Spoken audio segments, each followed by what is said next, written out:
L'écho, c'est clair sur BFM Business. Fabrice Lundi reçoit les décodeurs de l'écho.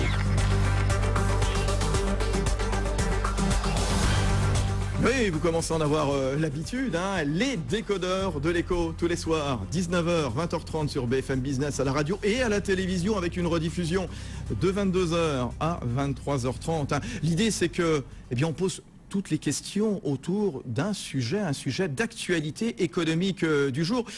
Des questions que vous nous posez d'ailleurs, hein. Allez-y tout de suite, hein, bfmbusiness.com et puis le compte Twitter également, Décodeurs Écho, les décodeurs de l'écho, bien entendu. Il y aura nos invités, nos spécialistes dans un instant. Il y aura Benahouda Abdedaïm et puis Emmanuel Le Chip. Bonsoir Emmanuel. Bonsoir Fabrice. Bon, on peut ou pas encore en France construire, fabriquer de l'électronique ?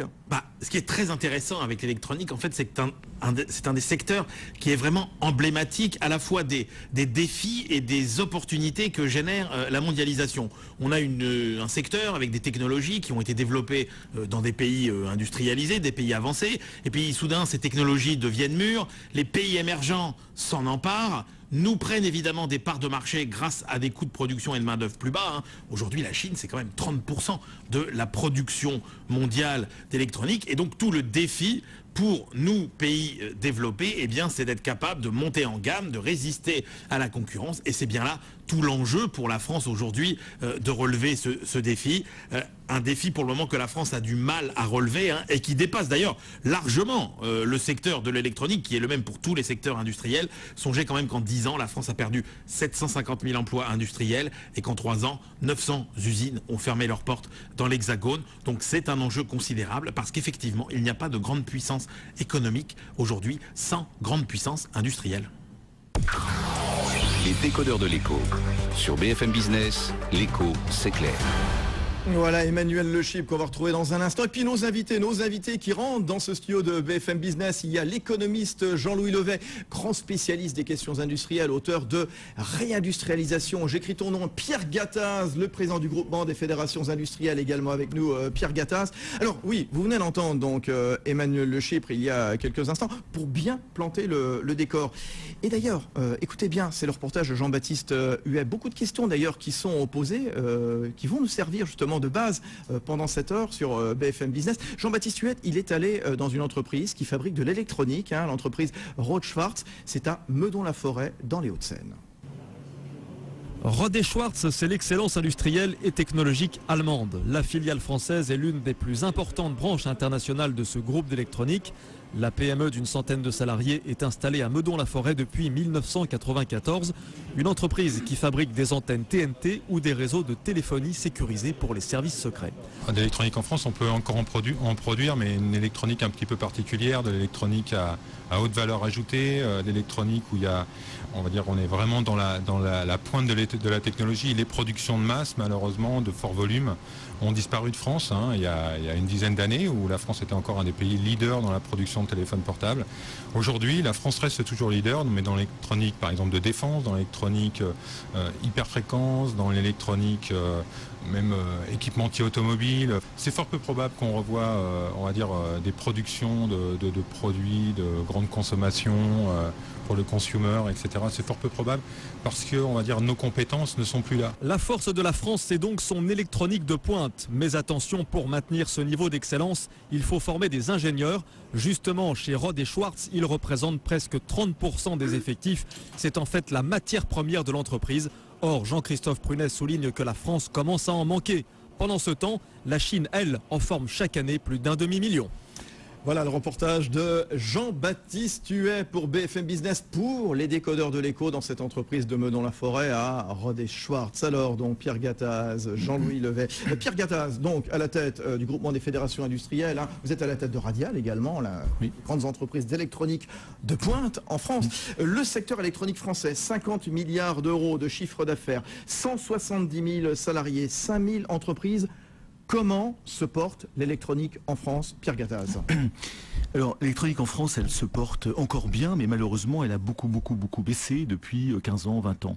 Elle a baissé pour plusieurs raisons. D'abord, nous avions des grandes filières d'excellence comme les télécommunications, l'informatique, d'autres secteurs qui ont disparu ou qui se sont considérablement affaiblis.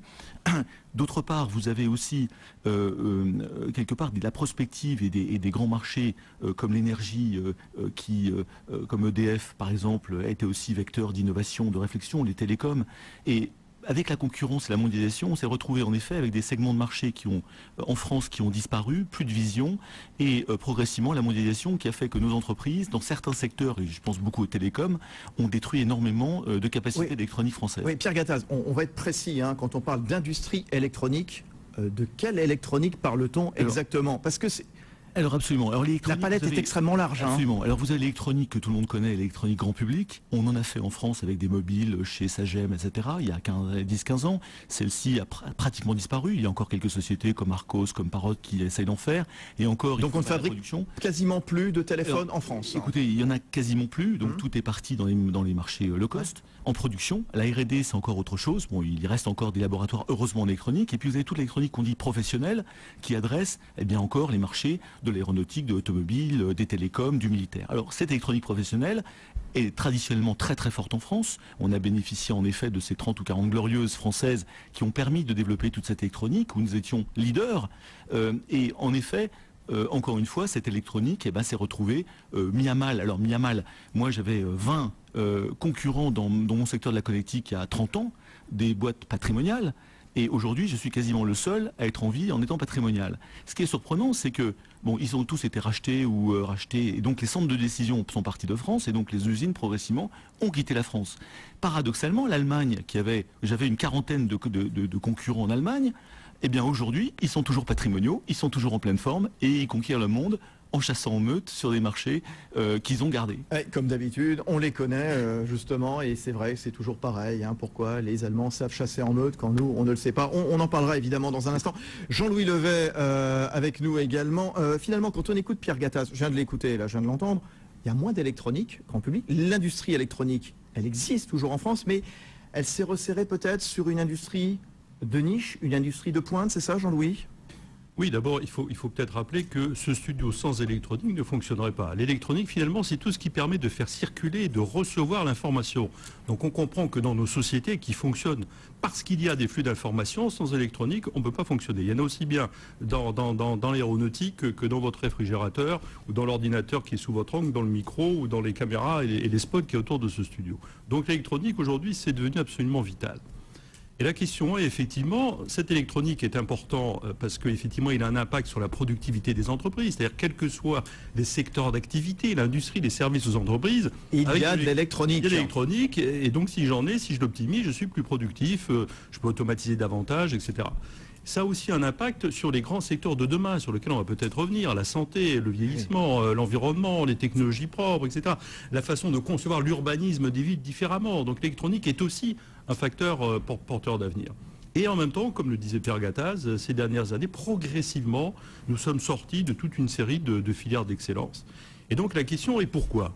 Et donc aujourd'hui, la réponse, effectivement, est de spécialiser sur un certain nombre de niches par la différenciation. On se spécialise, mais l'industrie électronique en France n'est pas forcément en perte de vitesse, Jean-Louis Levet. On parle beaucoup de l'industrie automobile, bon, avec toutes les difficultés que l'on connaît, spécialement autour du cas de PSA, par exemple. En ce moment, il y a d'autres industries. Donc l'industrie électronique, est-ce qu'elle est en déclin ou pas en France ? On a à la fois des leaders mondiaux, on a à la fois un tissu de PME et de PMI, mais qui sont surtout sur des niches et qui se différencient.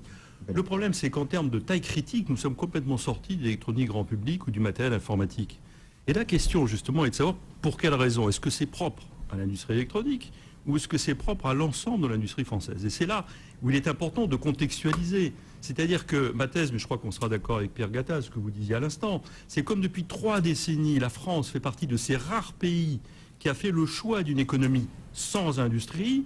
Eh bien, l'industrie n'a plus été, jusqu'au milieu des années 2000, une priorité nationale. Ça veut dire qu'en termes de politique publique, de politique de formation, de lien entre l'université et les entreprises, d'encouragement des régions à investir dans les PME, eh bien, nous n'avons pas choisi cette priorité, au contraire de l'Allemagne. Oui, on reviendra d'ailleurs dans un instant sur les raisons. Ben Aouda Abdeldaïm est avec nous. Installez-vous, Ben Aouda, toujours avec ses graphiques. Ben Aouda, comment l'industrie électronique française s'intègre ou non sur la carte de France du désastre industriel?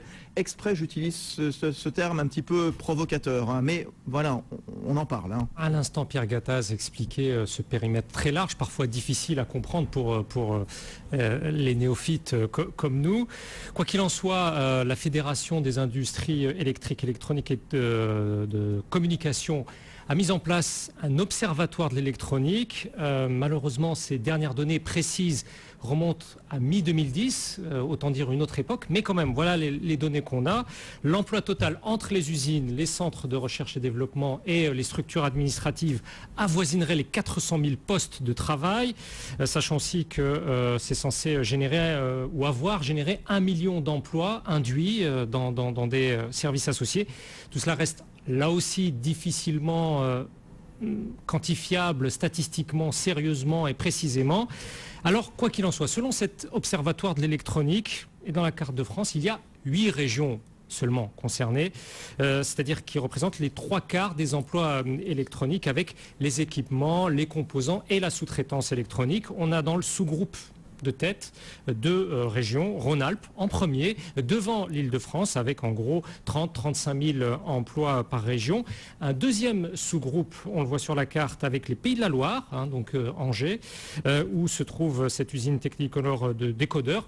L'Alsace qui suit de très près, autour de 15 000, donc en moyenne par région. Et puis il y a un troisième sous-groupe avec la Bretagne, Midi-Pyrénées, Provence-Alpes-Côte d'Azur et le centre. Là on est autour de 11 000 postes en moyenne.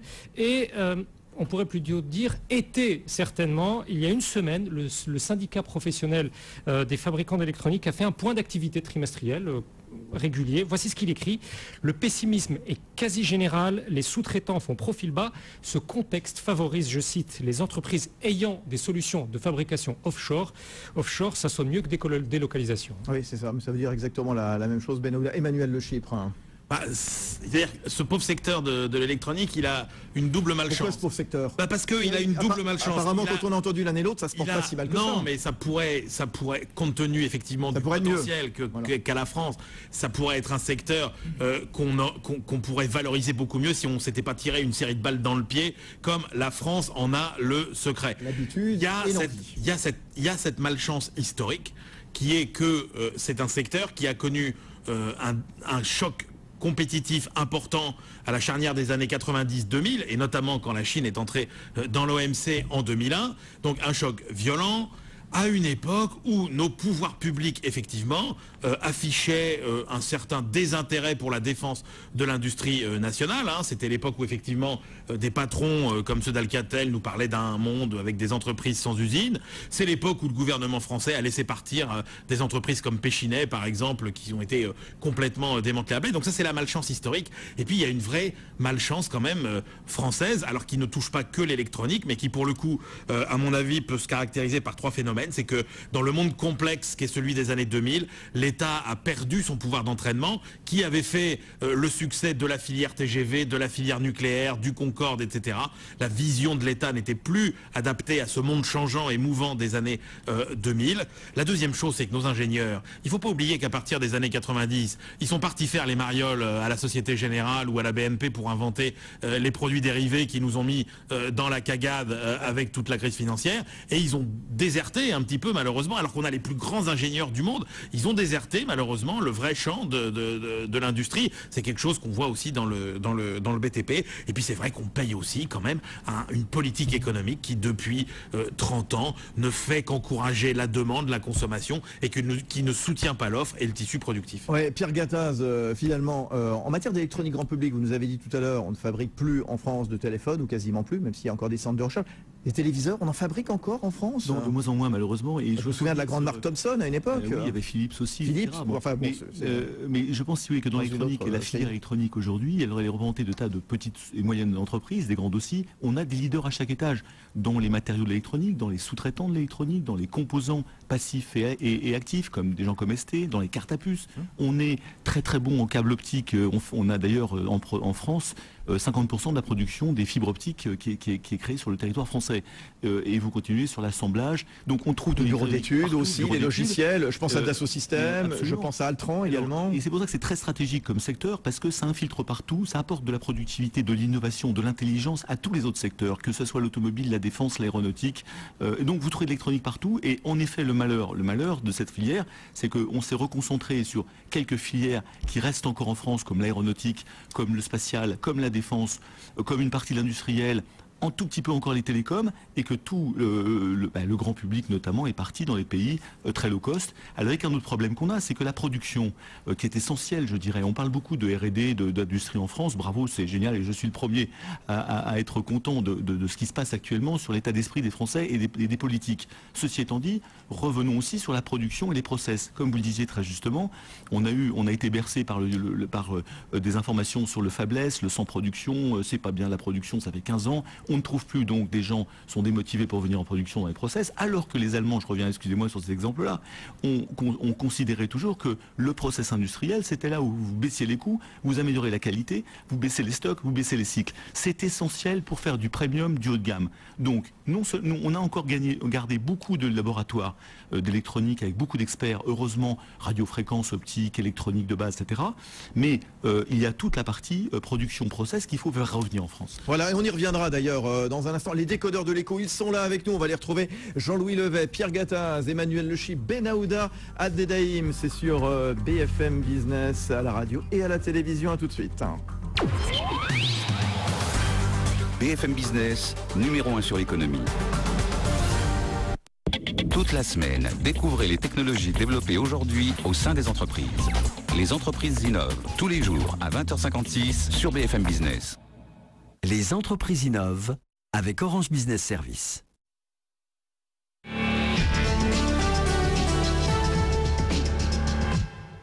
BFM Business et Toyota Entreprises présentent les BFM Awards Lyon. Le 20 novembre, 4 entreprises de la région Rhône-Alpes seront récompensées par les prix suivants. Grand prix le Manager BFM 2012, prix de la saga familiale, prix de l'entrepreneur Rhône-Alpes et prix Green Business. Pour participer au BFM Awards Lyon avec Toyota Entreprises, déposez votre candidature sur bfmbusiness.com. Vivez la bourse autrement. Désormais, avec Bourse Direct, vos ordres de bourse sont à moins de 1 euro. Le meilleur de la bourse en ligne, boursedirect.fr.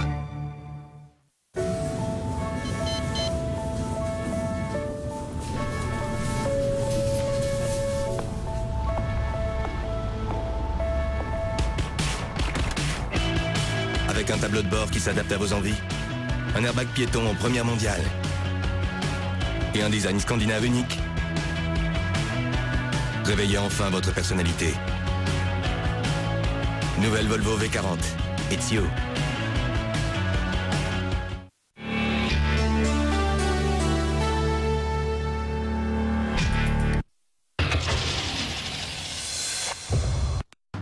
Le journal de l'économie, avec les appart-hôtels Adagio, présents dans les villes d'Europe.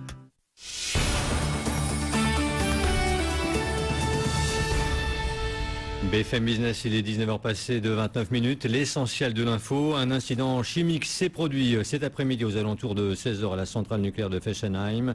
Il s'agirait d'un dégagement de vapeur d'eau oxygénée. 2 personnes ont été blessées. Un incident sans dommage pour l'environnement, selon le gouvernement. La centrale de Fessenheim en activité depuis 1977 est la plus ancienne du parc nucléaire français. Elle doit être refermée d'ici 5 ans, selon un engagement de campagne de François Hollande. Tous les regards seront tournés demain du côté de Francfort. Les marchés attendent de la BCE de nouvelles mesures afin d'apaiser les tensions dans la zone euro. Signe de l'importance de cette réunion, le président de l'Eurogroupe Jean-Claude Juncker y assistera. Aujourd'hui, François Hollande a reçu la visite d'Herman Van Rompuy, le président du Conseil européen. Le gouvernement n'envisage pas pour le moment de revoir ses prévisions de croissance. C'est ce qu'a déclaré la porte-parole du gouvernement Najat Vallaud-Belkacem. Le gouvernement qui table toujours pour l'année prochaine sur une croissance de 1,2%. Cécile Duflot a présenté ce matin au Conseil des ministres le projet de loi sur les logements sociaux. Le gouvernement cherche à doper la construction. L'État va céder gratuitement plus de 900 terrains avec un objectif, celui de créer 110 000 logements en plus d'ici à 2016.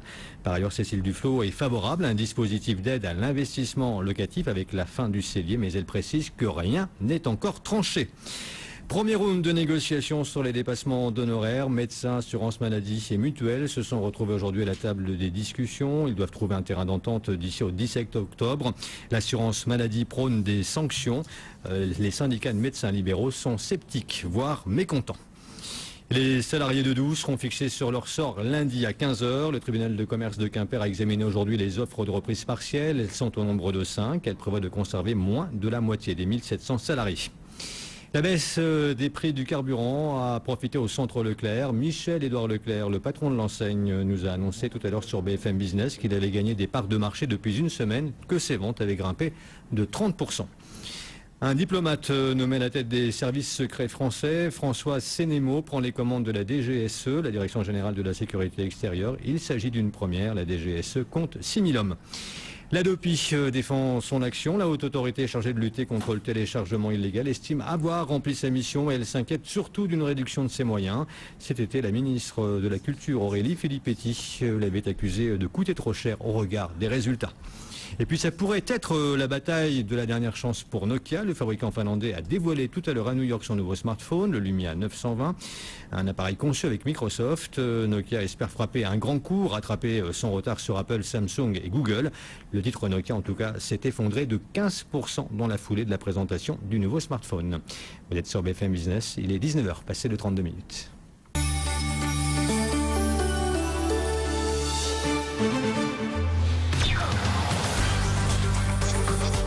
BFM Business, les décodeurs de l'écho, Fabrice Lundi. Les décodeurs de l'écho. Est-ce qu'on peut encore fabriquer de l'électronique en France et notamment de l'électronique grand public tout à l'heure, une question. Oui, parce que les décodeurs de l'écho, je vous rappelle le principe, bfmbusiness.com. Vous pouvez laisser des questions, très nombreuses encore ce soir. Merci. Il y a un compte Twitter, décodeur écho avec mademoiselle Nathalie de Liveline. Voilà. Est-ce que la crise des télécoms a précipité l'industrie électronique grand public ? Pierre Gattaz, président du GFI. Oui, je crois que si vous voulez, la crise des télécoms a été très révélatrice de ce qui s'est passé en électronique. C'est-à-dire en fait une crise qui est arrivée après une période de croissance où, filière d'excellence française, on a inventé le GSM, etc. Bon, une décennie merveilleuse 90-2000. Et d'un seul coup, entre 2001 et 2003, un crash absolu et pas de rebond. C'est-à-dire la filière télécom s'est affaissée, s'est affaiblie. Des comptes comme Nortel, des clients, Nortel a disparu, Motorola a été dépecé. Et on s'est retrouvé en effet avec un manque de commandes et de clients pour toute l'électronique française. Alors, il y a d'autres secteurs, mais celui-là est révélateur. Il y a l'informatique aussi française qui était avec IBM, avec HP, qui avait des usines de fabrication, etc., qui a aussi disparu. Donc on se retrouve en effet, je pense que dans les périodes 2001-2003, notamment au niveau des télécoms, on a dû perdre entre 100 à 300 000 emplois entre les télécoms et l'électronique et le numérique en France. Alors, vous nous disiez tout à l'heure finalement que l'industrie électronique n'a pas disparu en France. Non, pas du tout. Mais qu'elle s'est spécialisée. Et on l'a entendu d'ailleurs dans le reportage de Jean-Baptiste Huet tout à l'heure sur BFM Business, dans cette entreprise Rodet Schwartz, où on mettait en avant justement cette électronique à haute valeur ajoutée. Oui. Et vous en êtes un exemple, vous, Pierre Gattaz. Vous avez repris la boîte de Yvon Gattaz, votre père, Radial, spécialiste des composants électroniques. Vous avez d'ailleurs présenté aujourd'hui un résultat semestriel multiplié par 4 à 6 millions d'euros. Qu'est-ce qui fait que Radial continue finalement d'exister, de vivre à Rosny-sous-Bois dans la Seine-Saint-Denis? Écoutez, je crois qu'en fait on a 2500 personnes dans le monde, dont 5 usines en France, c'est-à-dire 1200 personnes en France. Et en effet, si vous voulez, j'ai constaté que le marché des télécoms, qui représentait 70% de mon marché en 2000, était devenu complètement commodity, c'est-à-dire à prix très bas, plus de possibilité de faire de valeur ajoutée. Donc tout ça est parti en Chine et j'ai mis une usine en Chine pour continuer de faire des télécoms. télécom. Aujourd'hui, vous avez donc installé une usine en Chine. Absolument, en Chine, en Inde, etc. Et notre chiffre d'affaires télécom est de seulement de 15% aujourd'hui, volontairement, et on a tout remplacé par des environnements plus sévères, du militaire, de l'aéronautique, du spatial, où on est leader dans ces secteurs-là. Donc le militaire, le spatial, c'est en France. C'est en France. Pourquoi? Parce que ce sont des environnements sévères où l'électronique française et l'industrie française est forte parce qu'il y a différenciation par l'innovation, par l'excellence opérationnelle, et on ne se retrouve pas laminé avec des produits low cost qui sont dans le grand public et qui viennent de Taïwan ou de Chine. Donc en fait, le positionnement que nous avons opté volontairement et qui nous a permis d'être vivants et d'être en forme, je dirais, c'est justement de faire des connecteurs. Alors celui-ci est encore... Alors vous avez un connecteur dans la main. Je vous souviens, vous l'aviez apporté à Stéphane Soumy il y a quelques mois. Hein. C'est un connecteur qui, encore il y a quelques années, était en aluminium. Avant, il était en inox et maintenant, il est en composite. Donc dans l'électronique française, c'est aussi la maîtrise des matériaux. Ça, c'est essentiel, si vous voulez. On cherche la différenciation. Comment garder des emplois en France? Comment garder des usines en France? Dans ce secteur hautement stratégique, mais hautement mobile. On se retrouve entre deux tapis roulants. Le tapis roulant des marchés des clients qui se défont, les besoins des clients, etc. Et le tapis roulant des matériaux et des technologies qui évoluent toute la journée. Donc, il faut vivre en ce monde de l'électronique qui bouge dans tous les sens avec des aléas du marché. Donc, pour ça, alors il faut bien évidemment pas trop de rigidité et surtout beaucoup d'agilité, de l'innovation permanente, ça c'est fondamental, de l'excellence opérationnelle, parce que pour fabriquer ça, encore une fois, il faut de la qualité, il faut des flux, il faut beaucoup de lean manufacturing, il faut y croire, et il faut dire la production peut rester en France en partie, mais j'ai encore une usine, puisqu'on vend beaucoup aux États-Unis. Je me suis mis au Mexique, qui permet, si vous voulez, le modèle radial, c'est de faire de l'innovation et le plus possible dans les process, dans les matériaux, dans les bureaux d'études, et de utiliser ma filiale mexicaine pour vendre en zone dollar, vendre à proximité de mes clients et vendre low cost. Et la boucle est bouclée. Vous prenez des parts des marchés grâce à ces filiales qui vont faire la fin du travail, faire le service client, l'intimité client, et grâce aux parts de marché acquis. Savant dosage entre ce qui reste en France et finalement mais absolument, vous rapprochez des marchés où vous vendez. Et la différenciation est fondamentale, l'innovation est fondamentale. Donc l'électronique, si vous voulez, pour moi, et ceux qui restent en France, les cartes à mémoire, on est très fort en cartes à puce, on est encore très fort en semi-conducteurs, on est très fort en nanotechnologie. Je dirais qu'il y a... Et beaucoup de sociétés aussi clientes ont intégré des laboratoires d'électronique, parce que l'électronique est partout, c'est un marché en forte croissance, et c'est un vecteur de différenciation absolue. Donc je dirais que nous, la bataille que l'on mène, c'est en effet de se positionner sur des marchés de différenciation, et tout ce qui est trop bas de gamme face à des Coréens et des Chinois, eh bien de le laisser ou de le faire fabriquer là-bas. Voilà, se différencier, Jean-Louis Levet. Résultat, eh bien, si cette industrie électronique française survit, c'est en effet grâce au marché porteur, au marché de niche, marché de la défense, marché environnementaux, marché de la santé également. Oui, on le voit à la fois dans l'électronique embarquée, par exemple, à Toulouse, aujourd'hui, où il y a un très grand projet qui s'inscrit d'ailleurs dans le programme d'investissement d'avenir pour l'aéronautique et la défense. Il y a aussi dans la microélectronique, où le CEA fait partie des 2-3 grands laboratoires mondiaux où des ruptures technologiques sont aujourd'hui en cours. Ce qui est intéressant dans le modèle économique que nous décrit Pierre Gattaz, c'est que c'est celui qui marche aujourd'hui dans tous les secteurs industriels. C'est-à-dire que on n'est plus... La grande erreur qu'ont fait un grand nombre d'industriels français ces 15 dernières années, au contraire des Allemands, c'est d'avoir joué le low cost pour le low cost. C'est-à-dire qu'on délocalise, parce qu'on considère que le coût du travail est le principal facteur de réussite. Et on oublie l'innovation, la montée en gamme, la différenciation, la connaissance du marché, la veille, l'intelligence économique, mes partenaires, etc. Je n'innove plus tout seul aujourd'hui dans la mondialisation. Et ce que nous explique Pierre Gattaz, c'est ça, c'est je délocalise pas pour réduire mon coût du travail. J'essaye d'être présent dans les marchés, et pour être présent dans les marchés, il faut que j'ai l'usine et éventuellement le centre d'innovation qui soit à côté. Voilà. Et ce modèle que nous écrit Pierre Gattaz est intéressant parce que c'est un système d'innovation globale qui en fait renforce l'emploi, la montée en compétences, le travail dans son entreprise où à la fois joue le dialogue social, la formation, tous ces facteurs. Et c'est intéressant parce qu'on pourrait prendre un autre cas d'un secteur très différent, l'électroménager. Alors Dieu sait si c'est un secteur où là aussi on a largement abandonné. Vous prenez une PME comme Seb aujourd'hui, qui est devenue une PME importante, qui était à l'origine dans l'emboutissage, quelque part dans l'est de la France. Aujourd'hui Seb effectivement innove, et ils font des fers, ils font des casseroles, des casseroles peu sophistiqué, hop, on répond au marché chinois. Ce qui est sophistiqué est en France et au total... Ils vont faire des autocuiseurs pour le riz à la vapeur, donc en Chine. Hein. Thierry de la Retour d'Arthez vient régulièrement parler le matin d'ailleurs dans Good Morning Business. Et le point commun, on pourrait prendre Tuan dans le textile qui fait du textile technique. On pourrait prendre, si par exemple je vous dis quelle est la PME qui est dans les arts de la table, vous allez me dire c'est Guy Degraine. Oui, Mais aujourd'hui, 70% de son chiffre d'affaires se fait dans la sous-traitance aéronautique, parce que son métier, c'est pas de faire des fourchettes, c'est de faire de l'emboutissage sur acier inox. Donc à partir du moment où je pars de mon savoir-faire et de mon métier, alors je peux être présent dans d'autres activités. Vous saviez ça, Emmanuel Le Chip? Guy de Graine était dans l'aéronautique. Guy de Graine était... C'est dingue ça, on apprend ça. Je me disais, tiens, il allait nous dire que ils vendent beaucoup aux compagnies aériennes, par exemple, non, pas du tout. des couverts, des assiettes. Ce qui est important dans les entreprises aujourd'hui, et que nous décrit Pierre Gattaz, c'est pas le couple produit-marché. On redécouvre enfin que ce qui est important dans l'entreprise, ce sont les femmes et les hommes qui la font, c'est-à-dire l'ensemble des savoirs et des savoir-faire. Et quand l'entreprise est capable de connaître son portefeuille de savoir et de savoir-faire, alors elle est capable de se différencier, d'être présente dans de nombreuses activités. Combien d'emplois ont été perdus dans l'industrie électronique, Pierre Gattaz? Vous avez entendu tout à l'heure le reportage où on entendait le patron de Rohde & Schwarz déplorer le manque d'ingénieurs. Enfin, il ne trouve plus d'ingénieurs. Oui ou non? Oui, je crois que si vous voulez, alors là ça revient au problème problématique de l'industrie en général. Si vous voulez, on trouve depuis de nombreuses années, on ne trouve plus d'hommes de production, d'ingénieurs ou de techniciens de production. Malheureusement, ça revient un petit peu.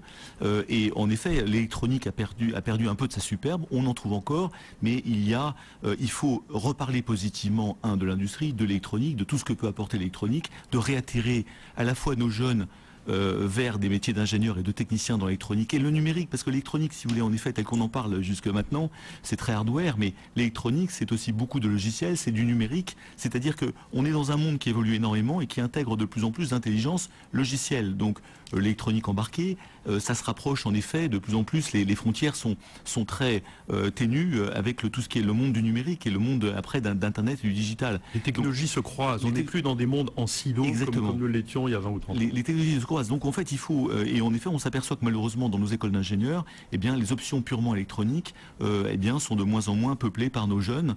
Il faut leur réexpliquer que c'est l'avenir, on recrée l'avenir, on va recréer des projets fantastiques, il y a encore de la place en France et s'il reste quelque chose, je dirais, à travers des marchés d'excellence du futur que sont encore l'aéronautique et ceux que j'ai décrits, il y en a heureusement encore une dizaine ou une quinzaine en France, eh bien ils seront porteurs de valeur ajoutée, de différenciation. Ouais, et combien d'emplois ont été emportés alors? Écoutez, je ne peux pas vous dire précisément, mais la crise des télécoms a dû en emporter dans l'électronique pure, je ne sais pas, je dirais entre 100 et 200 000. Je ne sais pas ce qui s'est passé depuis une décennie, mais si vous voulez, depuis une décennie, en effet, ce sont des emplois, surtout en production, qui sont partis.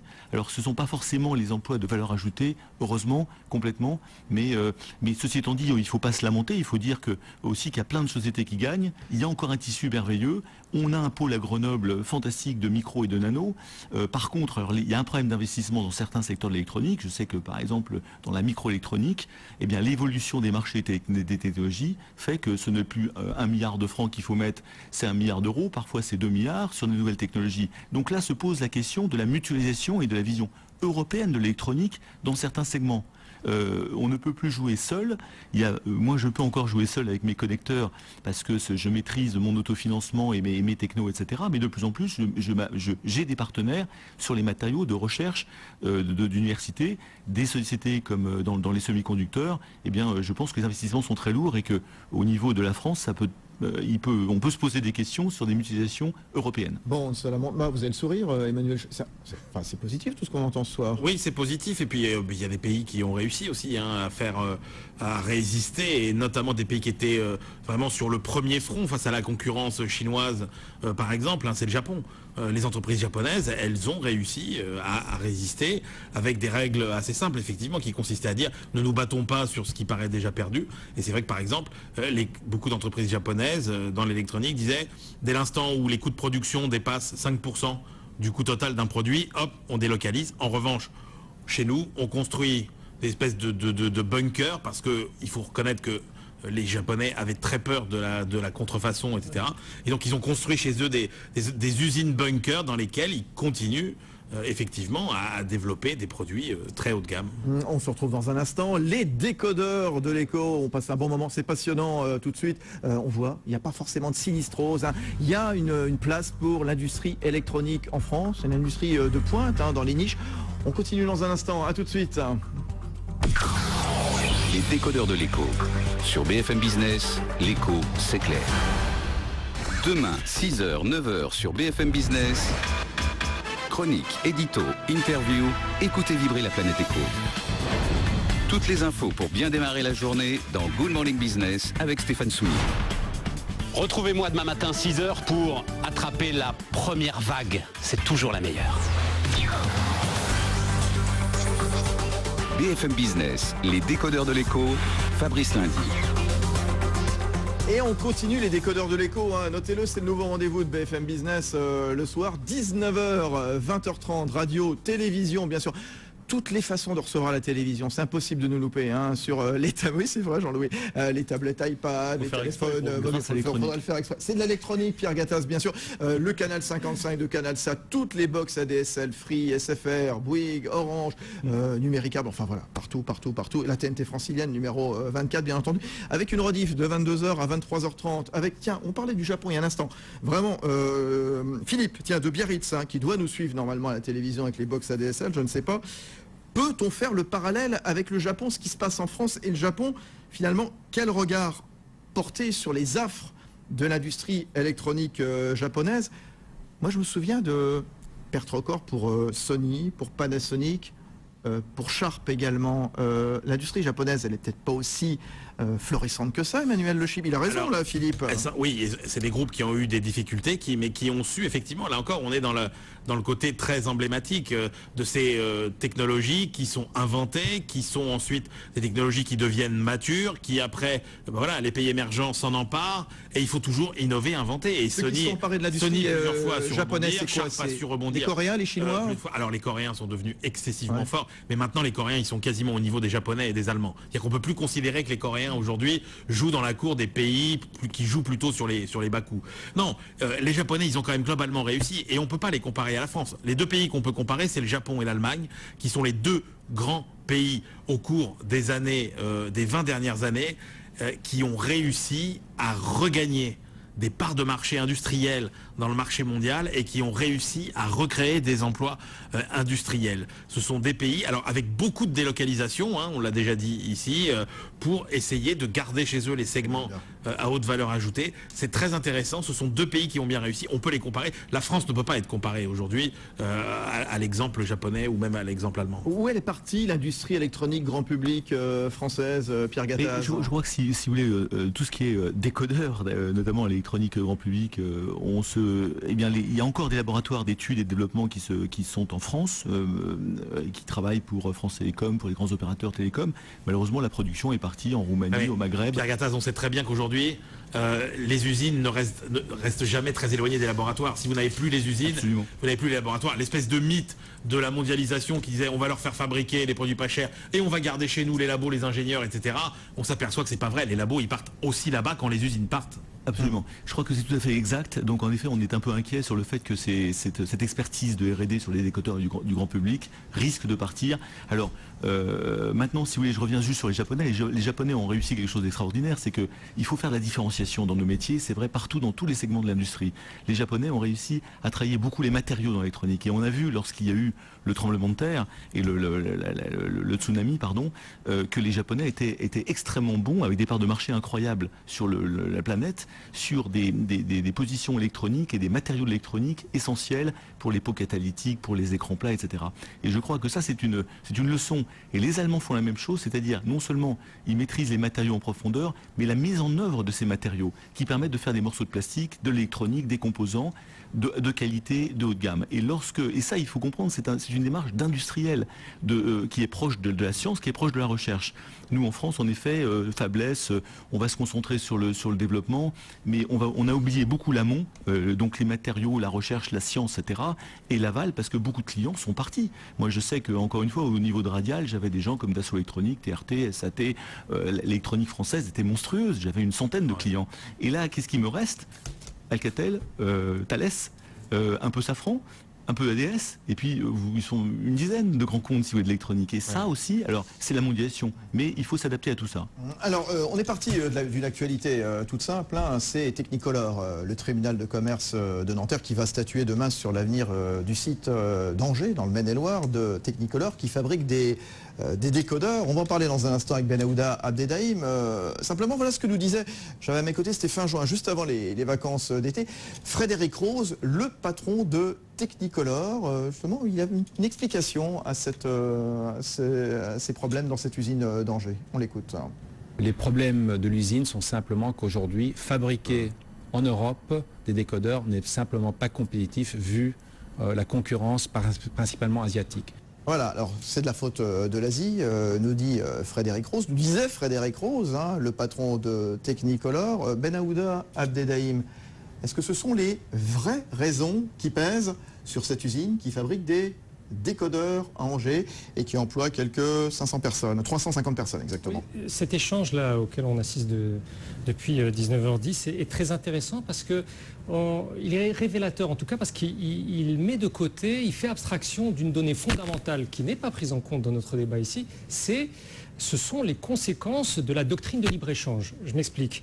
En clair, pourquoi un boîtier, un décodeur vietnamien est traité de façon douanière comme si il venait d'Angers? Eh bien, la direction de Technicolor vise un traité, un accord, très précisément, il a été signé en septembre 1996 à Singapour. Il s'agit de l'accord sur les technologies de l'information. Ce texte a été négocié non par la France ou par l'Allemagne ou par la Belgique, mais par la Commission européenne au nom des États de l'Union européenne. Tout signataire, donc la France compris, s'est engagé à éliminer les droits de douane sur les ordinateurs, sur les semi-conducteurs, sur les appareils télécoms, sur les instruments comme les caisses enregistreuses ou les calculatrices, sur les supports, sur les logiciels, sur les accessoires. Alors l'Organisation mondiale du commerce explique que c'était le premier accord libéralisant pleinement les échanges dans un secteur précis, dans un secteur spécifique, après le cycle de négociation d'Uruguay qui a mené à la création de l'OMC. L'Union européenne a tenté ensuite d'imposer des droits de douane, en tout cas de les relever sur les importations de décodeurs, donc sur la production d'Angers, sur les écrans LCD, les téléviseurs, et puis sur les imprimantes, en arguant que cet ATI, cet accord, ne concerne pas ces produits. Il y a 2 ans, l'OMC a condamné cette décision et le réexamen de tout l'accord demandé depuis par la Commission européenne, par l'Union européenne, se prolonge. Dans un discours, il y a 4 mois, bien entendu passé totalement inaperçu, le directeur général de l'OMC, Pascal Lamy, a considéré que ce texte, l'ATI, constituait l'un des accords commerciaux les plus réussis de l'histoire, je cite. En 15 ans, c'est un constat, en tout cas de l'Organisation mondiale du commerce, la part de marché des exportations électroniques par des pays en développement, par des pays du Sud, est passée de 31 à 64%. On assiste bien à une déferlante due à un accord multilatéral finalement connu de pratiquement personne. Ouais, bah voilà, c'était bien de nous l'expliquer Benaouda Abdedaïm. Entre-temps, Angers Métropole proteste, se paye de pleines pages de pub dans la presse. Mais pourquoi Technicolor ne croit pas aux possibilités d'innover et de produire en France? Il y a peut-être en effet d'autres raisons. Pierre Gattaz, cet accord commercial... Je veux parler de l'Europe et de la politique européenne qu'on a eue depuis une vingtaine d'années, si vous voulez, qui était axée sur la protection du consommateur et la protection de l'environnement. Et moi, si vous voulez, ce que je dis, c'est tous consommateurs, tous verts écologiquement, mais tous chômeurs. Donc là, il faut être sérieux. Nous sommes extrêmement naïfs sur ce sujet-là de l'Europe. Et je pense qu'il faut, en effet, il faut faire attention que l'Europe ne soit pas une passoire ouverte à tous les vents. Et maintenant, on a un problème d'emploi sérieux en France et aussi en Europe, de crise. Je crois qu'on ne peut pas se laisser infiltrer sans contrepartie. Il ne s'agit pas du tout de faire de protectionnisme, parce que nous sommes des libéraux. C'est ce que je vais vous demander. Est-ce qu'il faut avoir recours au protectionnisme? Non, pas du tout. Il faut pas. Non, la réponse. Non, surtout pas. La concurrence est très saine, mais il ne faut pas être naïf, parce que si vous voulez, tous les autres pays du monde, les Américains en tête, et les premiers libéraux du monde, sont des grands interventionnistes et régulent leur marché. Il faut savoir que l'équipementier chinois Huawei est interdit de séjour aux États-Unis, alors qu'il est tout à fait bien vu en Europe et en France.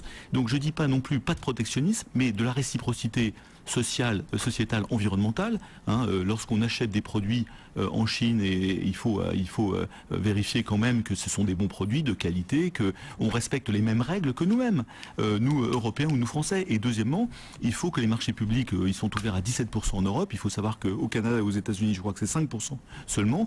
Et lorsque vous êtes en Asie, vous êtes à moins de 2% et moins de 1% pour la Chine. Donc en effet, l'Europe est extrêmement ouverte à tous les vents. Et je crois qu'il faut maintenant être sérieux.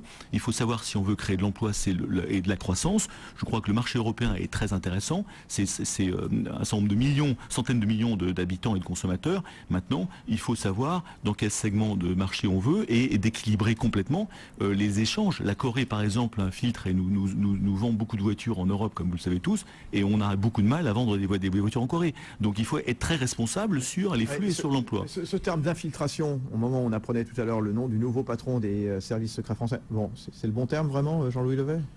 Oui, je dirais que nous avons évoqué, et je crois que c'est important, que la situation dans laquelle est l'industrie française est d'abord de notre propre responsabilité. C'est un point extrêmement important, on l'a évoqué, mais c'est très important. Ensuite, à l'échelle européenne, il faut bien voir que depuis 20 ans, l'Europe s'est construite sur un principe, et un seul, le droit de la concurrence, qui est devenu une politique de la concurrence, à l'aune de laquelle toutes les actions européennes sont définies. Qu'il y ait un droit de la concurrence pour combattre les abus de position dominante et les rentes, c'est évidemment fondamental. Le problème, c'est que depuis 20 ans, nous sommes la seule zone au monde, par rapport à la Chine, aux États-Unis, au Japon, qui considérons que seule la concurrence est source de croissance. Eh bien, c'est faux. L'Europe a 4 problèmes aujourd'hui sur lesquels le gouvernement français va plancher avec, j'espère, nos amis italiens, espagnols et j'espère allemands. Premier problème, c'est la politique de la concurrence qui nous empêche de construire des grands champions européens à vocation mondiale. Deuxième point, la politique de recherche. 90 milliards dans la recherche, mais on n'est pas dans le développement. On ne finance que de la recherche fondamentale. Les entreprises chinoises s'implantent en France, elles ont accès au programme européen et c'est pas réciproque. Troisième principe, la politique commerciale. Il faut de la réciprocité. Les marchés publics européens sont ouverts, règle de l'OMC, en Chine, ils sont fermés. Il faut qu'il y ait une réciprocité. L'autre enjeu, les investissements étrangers. La Chine a une sélection. Il y a des secteurs où les investissements sont interdits, d'autres où ils sont accompagnés. Nous n'avons pas l'équivalent en Europe. Dotons-nous des mêmes outils défensifs et offensifs. Les décodeurs de l'écho, passionnant ce soir encore une fois avec les réponses, toutes les questions que vous posez sur l'industrie électronique en France. On continue dans un instant sur BFM Business. À tout de suite. BFM Business, numéro 1 sur l'économie. Ah oui, des décodeurs de l'écho qui sont passionnants ce soir. Emmanuel Le Chip, Ben Aouda, Abdeldaïm, Pierre Gattaz, Jean-Louis Levet. Peut-on encore construire de l'électronique en France?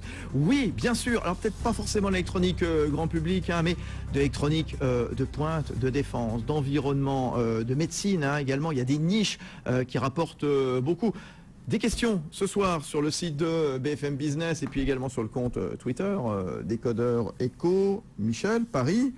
Est-ce qu'on a encore un intérêt en France à garder de l'électronique grand public? Tiens, Pierre Gattaz. Mais je crois qu'il ne faut pas considérer que les batailles sont définitivement perdues. Je crois qu'il faut sélectionner ces marchés. L'électronique française marche très bien dans les environnements sévères, difficiles, à forte différenciation et pas forcément dans les très larges volumes.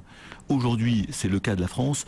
Peut-être que demain ou dans 10 ans, on aura redécouvert les vertus de l'automatisation, de la production de masse et on pourra peut-être refaire des décodeurs en France. Alors, qu'est-ce qui manque pour qu'on fabrique des décodeurs, des téléphones, des téléviseurs en France? Si vous voulez, pardon, vous pensez qu'on pourra encore construire des téléviseurs grand public en France? Écoutez, pour l'instant, non. Il faut être clair, je crois que c'est compliqué. Il faut, en ce qui concerne les entreprises, c'est ce qu'on a dit, beaucoup d'innovation, de différenciation par les matériaux, par les process. Il faut retrouver cet amour, cette excellence industrielle, technique, scientifique, française, qui doit être à la pointe. L'électronique, c'est ce qu'il y a de plus challenging, je dirais, de l'industrie. Ça bouge dans tous les sens, les technos évoluent tout le temps, les matériaux évoluent tout le temps. Donc tant qu'on n'aura pas stabilisé ça c'est le travail bon. Ensuite, il faut de la compétitivité. Alors on revient sur un thème un tout petit peu plus, je dirais, politique. Compétitivité, coût et compétitivité hors coût. Le hors coût, on vient d'en parler. L'innovation, l'excellence opérationnelle, la qualité, le haut de gamme, la sélection des niches. Je pense que c'est extrêmement important pour focaliser des choses en France et faire d'autres choses en Chine ou en Corée. Aujourd'hui, les grands acteurs de ce monde sélectionnent en effet l'aéronautique en général. Les usines d'électronique aéronautique sont restées en France. Ensuite, ce coût du travail, il faut en parler un jour. Mais on en parlera peut-être après. Alors justement, ça tombe très bien. Vous me tendez la perche, Pierre Gattaz. Puisqu'on parle de coût du travail, puisqu'on parle de compétitivité. Simplement un mot. Tiens, Ben Aouda, venez.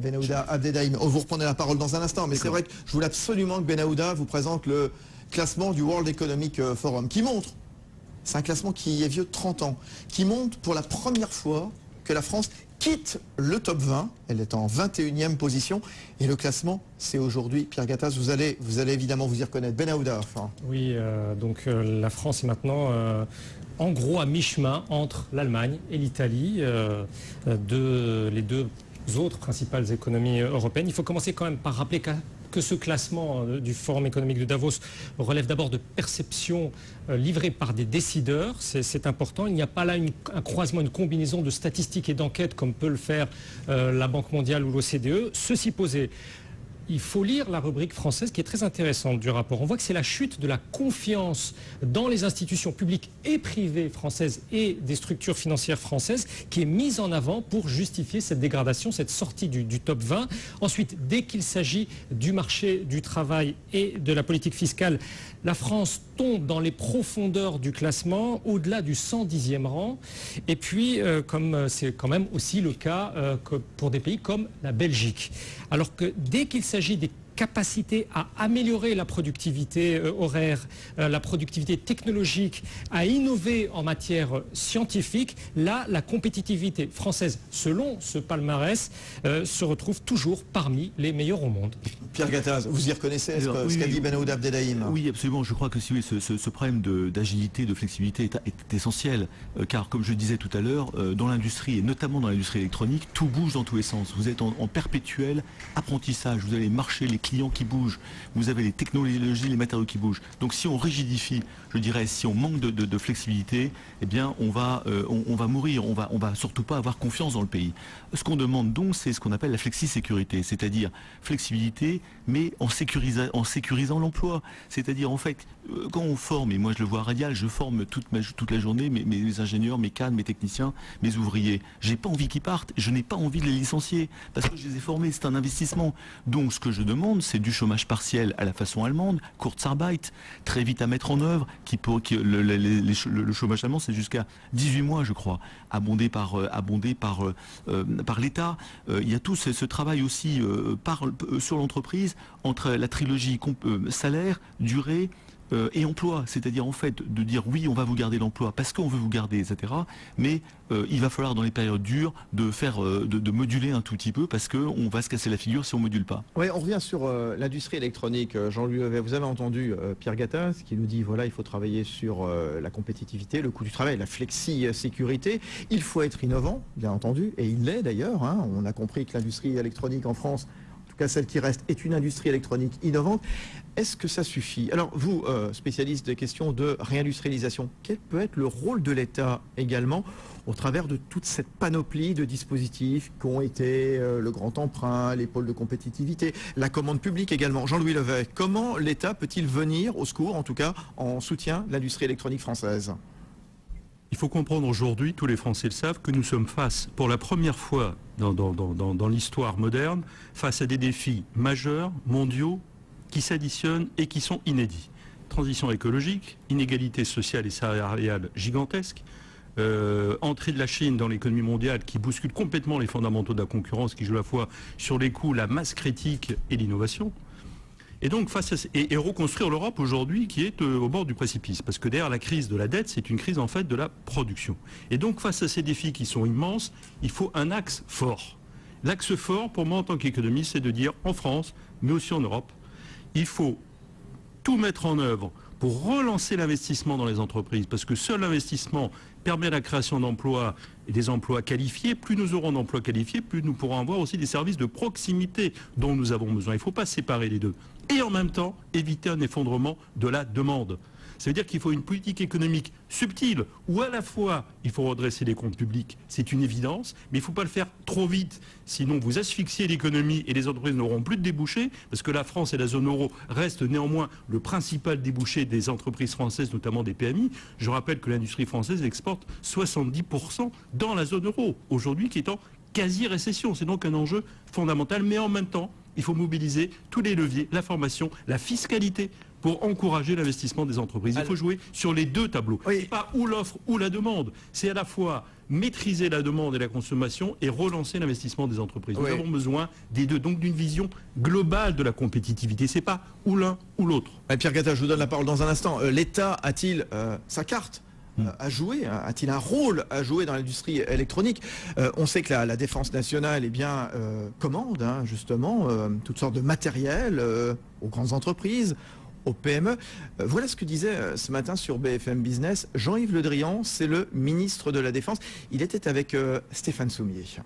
Les PME dites de défense en France sont généralement des PME qui travaillent sur des technologies duales, c'est-à-dire à la fois la défense mais aussi le civil. Et donc je veux aider ces entreprises-là et faire en sorte que la qualité de nos grands groupes puisse irriguer ce que j'appelle le bouquet de pépites que représentent aujourd'hui les PME de défense en France. Alors c'est vrai sur des tas de domaines très pointus, hein. C'est vrai sur l'optique, c'est vrai sur l'optronique, c'est vrai sur le laser, et le ministre de la Défense, puisqu'il est donneur d'ordre, a une responsabilité particulière en ce domaine.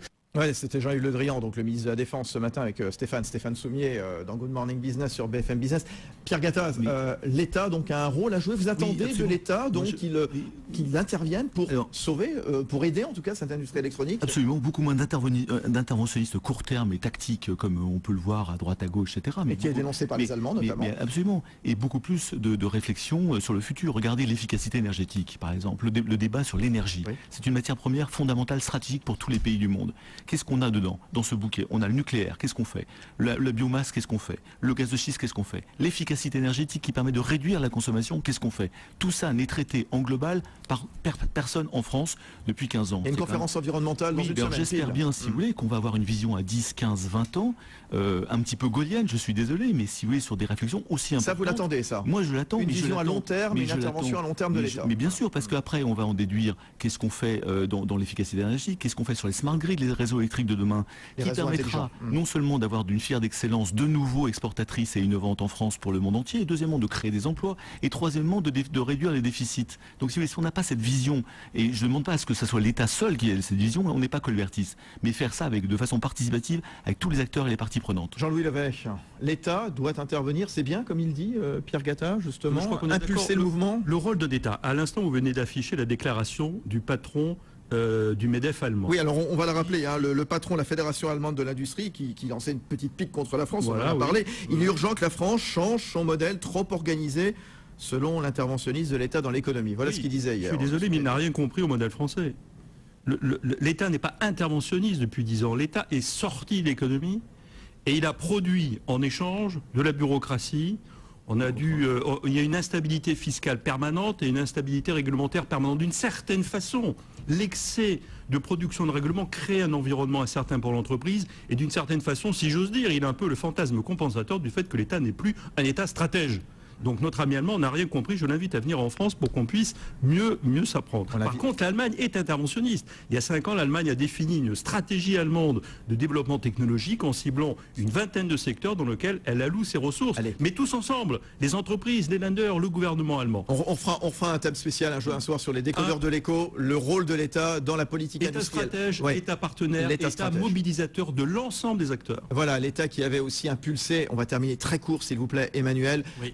Les pôles de compétitivité, en quoi ont-ils été utiles ou pas dans l'industrie électronique dont on parle maintenant depuis une heure? Oui, il y a des cabinets de consultants qui vont remettre un rapport incessamment sous peu. Finalement, le bilan est plutôt positif. C'est vrai qu'on n'y a pas consacré énormément de moyens. Ça se comptait plutôt en millions d'euros qu'en milliards d'euros. Bilan plutôt positif par les synergies qu'il a permis de créer entre différents pôles. Enfin, on est loin d'une véritable machine de guerre. Bon, voilà, en tout cas, il y a de l'espoir, c'est bien. On vous a écouté pendant une heure. Hein. Il y a de la place pour l'industrie électronique en France. Une industrie haut de gamme. Il y a des emplois, il y a des entreprises qui vivent, des grandes, des petites entreprises. Hein. Réindustrialisation, j'écris ton nom. Signé Jean-Louis Levet avec nous, économiste. Pierre Gattaz à la tête du groupement des fédérations industrielles et patron de Radial, un homme heureux qui a multiplié par 4 ses résultats semestriels ce soir. Merci à tous. C'est pas fini, les décodeurs de l'écho. On va continuer de décoder. Tiens, vous connaissez la semaine de travail de